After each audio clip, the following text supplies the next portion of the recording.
We're looking here at Charles' law, and this is going to be a gas law that relates volume to temperature.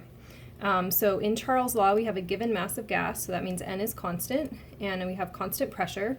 So we're looking only at volume, and it's directly proportional to temperature. Directly proportional means if volume goes up, that must correlate to an increase in temperature as well. So our equation is going to look like this: V1 T1, or V1 over T1 equals V2 over T2. So initial conditions, and then we have a change to a new set of conditions. A couple of examples. A hot air balloon swells up and gets bigger because the temperature is increasing. You heat up the air and the volume increases.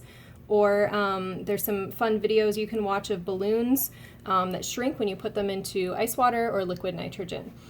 So kind of taking a look at macroscopic particle and symbolic descriptions. If we have a balloon, that's kind of our standard picture.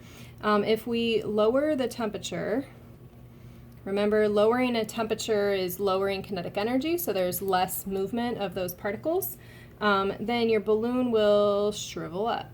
If you raise the temperature, so if you add kinetic energy, then those particles end up moving faster and my balloon would swell. So that's what I would visually see. This is all for Charles' law.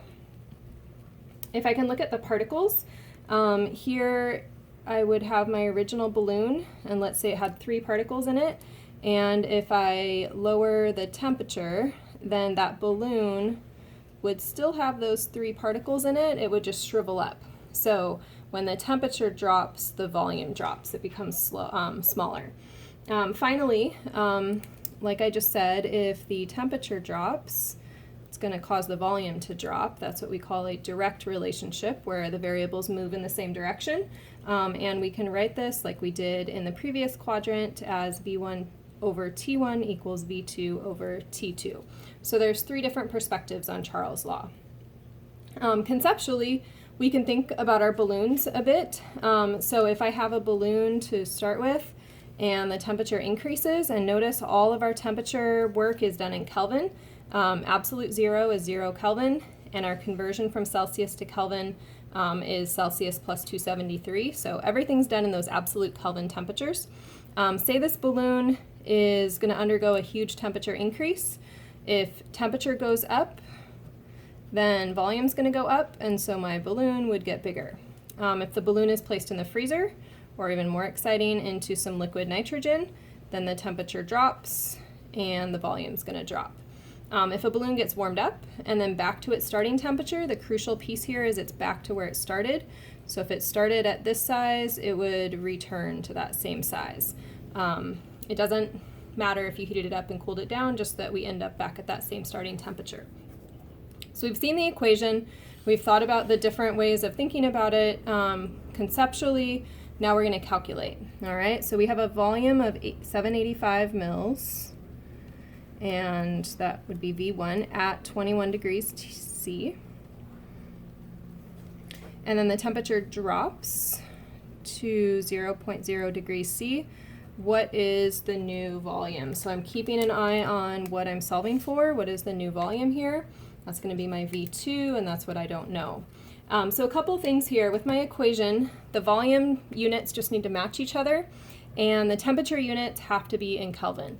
So I can leave this in mils. I just need to be aware that my final volume will come out in milliliters. I do need to add to this 273.15. And I'm going to cut both of these numbers off at the tenths place because that's where my original values were. So when I add those, I get over here 273.2 Kelvin, and we don't write a degree with Kelvin. And then here I get 294.2 Kelvin. All right, so that's my converted to absolute temperatures. If you can think about it, it wouldn't work to put a 0 in the denominator, or a negative number would throw our results off also.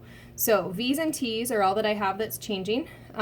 If I can solve with an estimate first, my temperature is decreasing. So if my temperature decreases, I expect my volume to decrease. So that's my estimate there. V1 over T1 equals V2 over T2. If I re-solve that for V2, V2 is going to be V1 times T2 over T1. So I just solved for my unknown V2 there. Now I can plug numbers in. So V1 is 785 mils times T2 is 273.2 Kelvin. Kind of off the page here. And T1 is 294.2 Kelvin. The kelvins will cancel, and I will be left with these units of milliliters here. I have 3 significant figures here, and I gained some when I added that conversion to Kelvin, so 3 significant figures, and my answer will be 729 mils. Always take that back and check it here. So I expected the volume to decrease, and it did decrease from 785 to 729. So be able to work these problems and understand them from all these different perspectives, and you will be good to go once you practice these.